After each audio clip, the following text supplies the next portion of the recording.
Hi, my name's Hazel. I'm 28 years old. Before I tell you guys about this story, I want to give you a little backstory to me, my husband, Paul, and my mother-in-law, Diane. I was born into a family where each individual's strengths were valued. So when I developed a huge interest in the art of baking, I was fully supported by my family. They encouraged me to keep practicing and would always buy me the things I needed to help me better my skills. Needless to say, I had become pretty good at baking. I never pursued it full time, but I did always make cakes and treats for family, birthdays, and family occasions. When I moved away for college to another state, I ended up baking a lot less. I mean, it's pretty hard to bake anything when all your dorm had was a microwave. Anyway, it was in college that I ended up meeting the love of my life. Paul and I met at a college festival when we were juniors. We ended up spending the rest of our time at the festival that day. Little did we know that we'd want to spend the rest of our lives together too. We got into a relationship as soon as we became seniors. We dated for a couple of years. In those years, we both managed to find jobs in our areas of expertise that paid us pretty well. When we were financially stable enough and had enough money saved, we got married. It was one of the happiest days of my life. I was sentenced to spend the rest of my life with my best friend, and nothing made me happier than that. Now, of course, with marriage came gifts. My parents were kind enough to gift us one of their many properties. It was a cute little flat that would have been perfect for Paul and me for the next couple of years. And we did stay there without any issues for the next 3 years.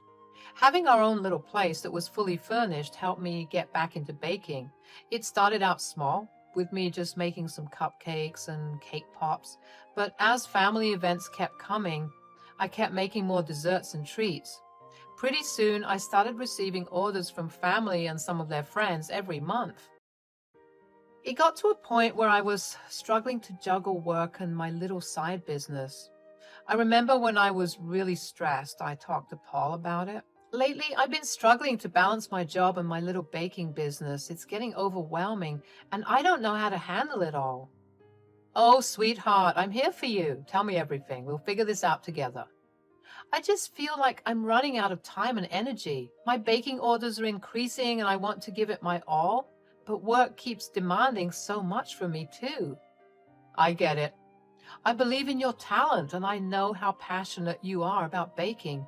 So what if we invest more in the business? That way you can focus on it full time. I'll support you, and we'll manage our finances accordingly. Really?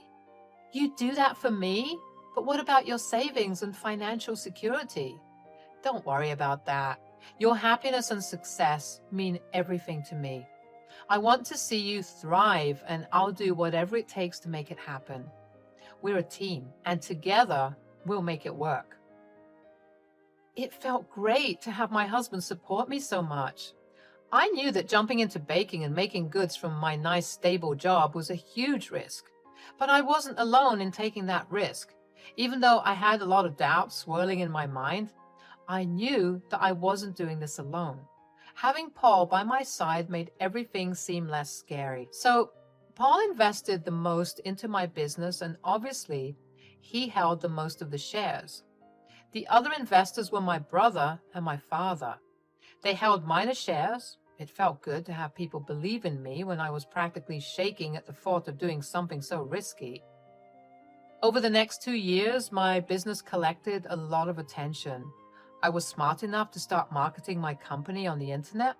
I mainly used Instagram and TikTok. Thanks to my videos, I managed to gain a good amount of customers. My business started growing, and before I knew it, I had quite a bit of customers daily. Thanks to all my profits, I was able to rent out a small outlet to set up my shop and start selling my goods. As soon as the paperwork was done and the shop was set up, we inaugurated the business. In 2 weeks, we were already popular. I was making a good amount of money, but I did not let any of the progress go to my head. I made sure to always stick true to my roots and focused on producing good quality food. Paul still stood by me and would sometimes even help me around the store. I was finally able to live out my childhood dreams, and I had the perfect man by my side. I don't like to brag because I believe that it invites bad luck. But bad luck came knocking at my door anyway in the form of my mother-in-law, Diane. Diane and I used to have a pretty cordial relationship. I mean, we were never very close and always just remained civil with each other at family events. I never interpreted that to be hatred or dislike. I just thought that she took a little time to warm up to new people, so I let it be. However, as soon as Diane heard that I was going to start my own business, she began to behave more hostile towards me. She would deliberately try to sabotage me at family events. She would belittle me and make fun of me whenever she met me. Paul would always stand up for me. One time I decided to make a dessert for Diane's birthday at her house so it would be nice and fresh.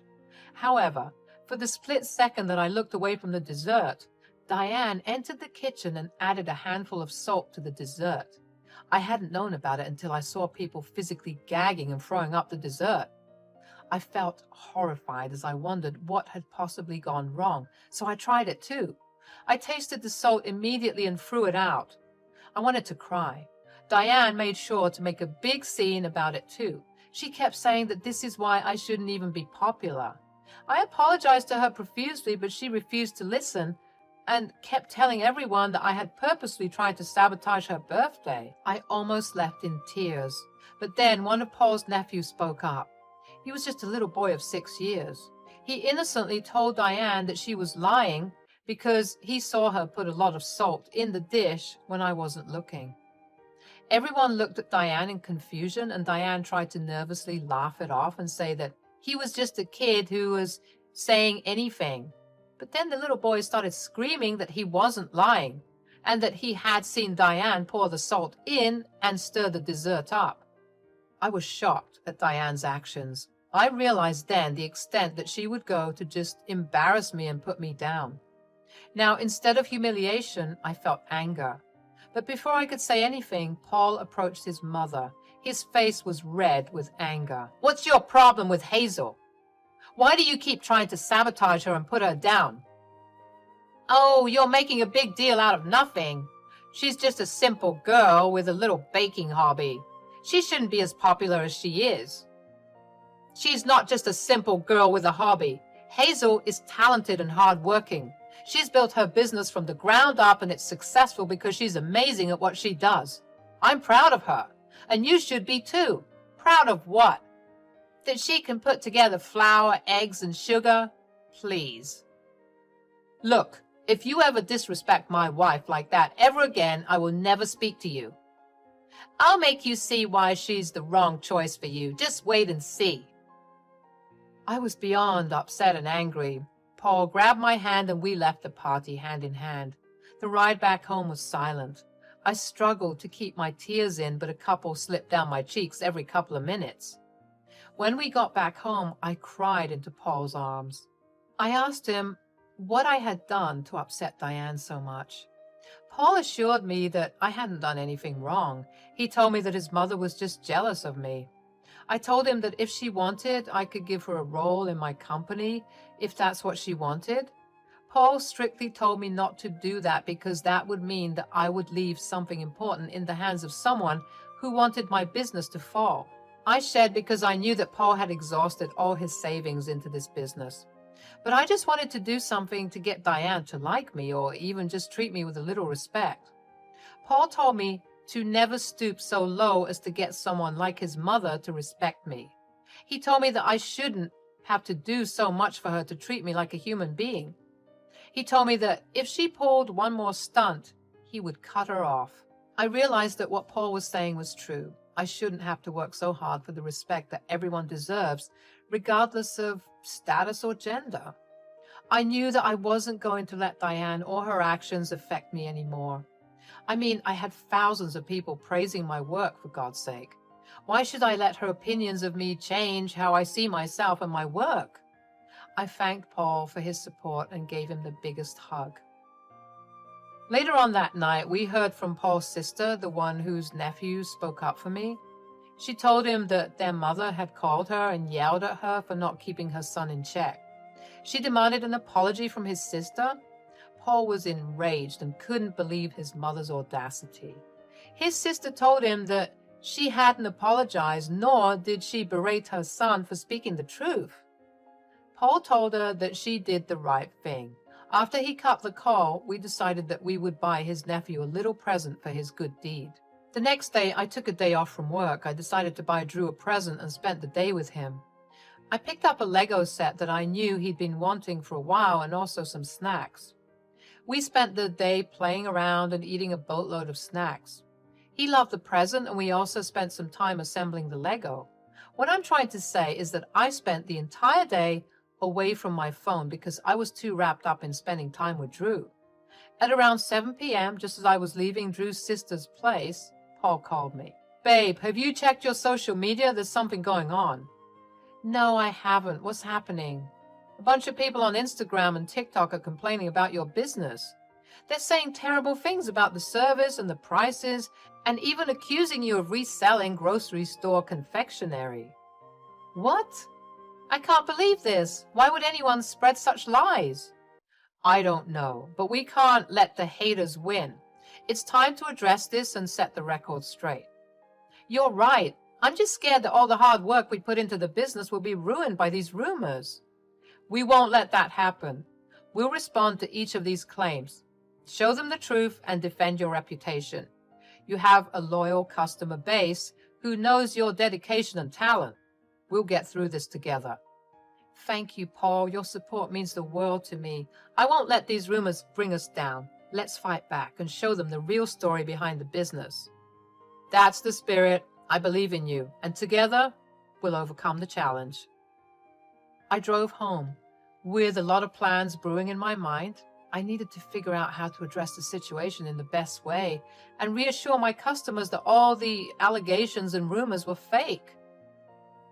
When I got back home, I immediately set up my camera and started filming a video to post. I assured my customers of the quality of my food. However, for some reason, it did not help. In fact, the opposite started happening. More and more people started coming out and talking about their bad experiences with my business. I started losing a lot of customers. Along with the customers, I also started losing sleep. No matter what I did, it never seemed to help turn things around. This went on for a couple of months, and before long, I realized that I was at a serious loss and that I was drowning in debt. I was barely breaking even, when before I would make profits that were 40 times my investment. I ended up sitting Paul down and breaking the news to him. "Babe, about the business, it's not going well, and I don't know what to do. We're at a huge loss, and I've tried everything, but nothing's working. The negative comments and insults keep pouring in." "Oh no, I'm so sorry to hear that. This must be really tough for you. What are you thinking of doing?" "I think we have to shut down the business, Paul. It's too risky to keep going like this, and I don't want to drag us both down with it." "I'm so sorry, darling. I wish I could have done more to help." "You don't understand. I don't want you to be broke because of my dreams."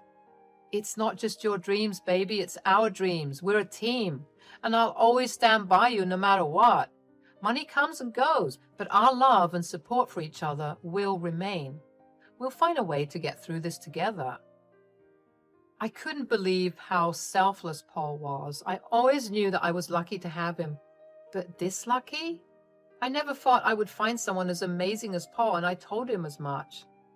I felt so grateful to have him in my life. I knew that no matter what happened to the both of us, we'd always have each other's backs.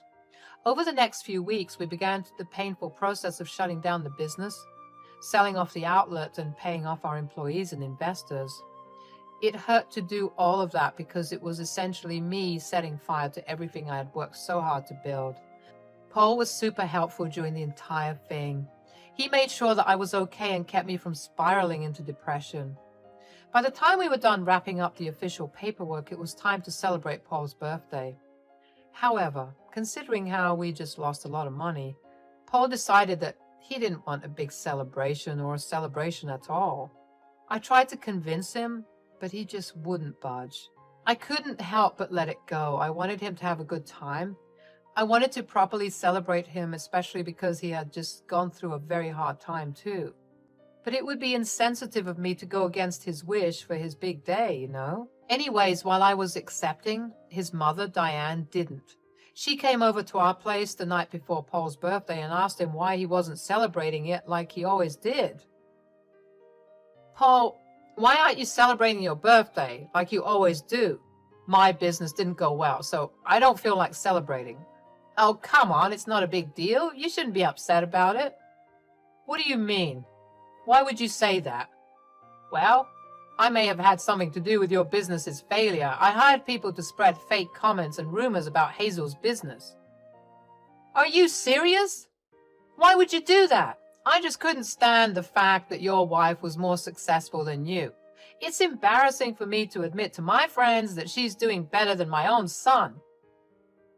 Why would you think that way? It's not a competition between us. We're a team, and I never wanted to surpass Paul in any way. Well, in my opinion, the man should always be the one earning the most.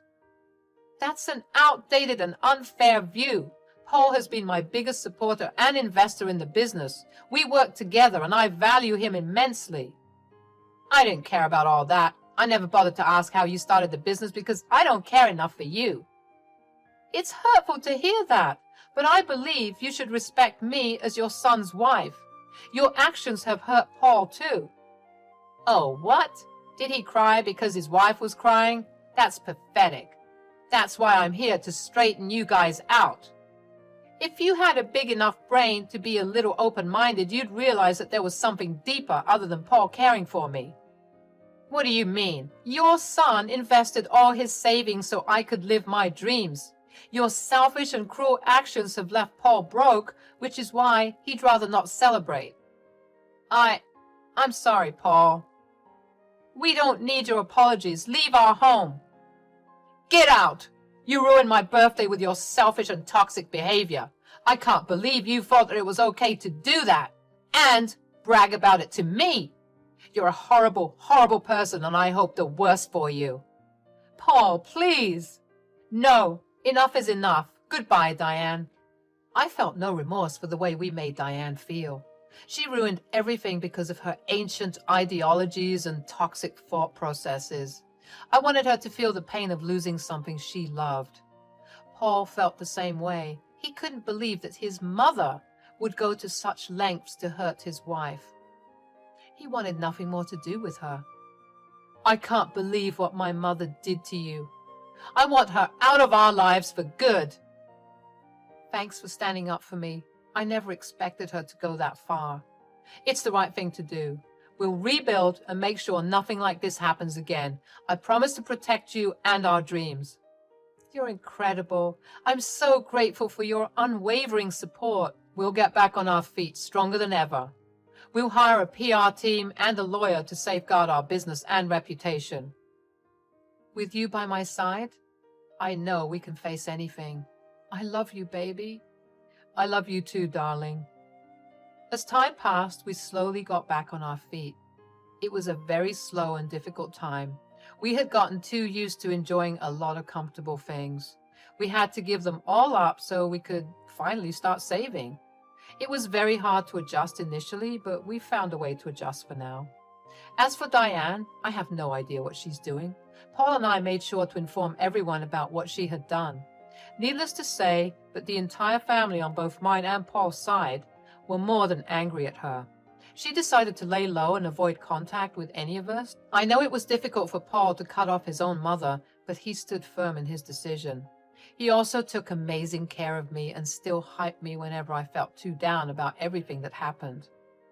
As for what's presently going on, I have started selling my desserts and treats among my family once again. I hope that this time it goes better. But that's a wish for the future. Right now, both Paul and I are focusing on healing and moving forward. Thank you so much for listening to me. I hope you always remember that you deserve to be treated with respect, and no matter what anyone says, you'll always deserve happiness and success. Fight hard for what you love and always stick by those who love you.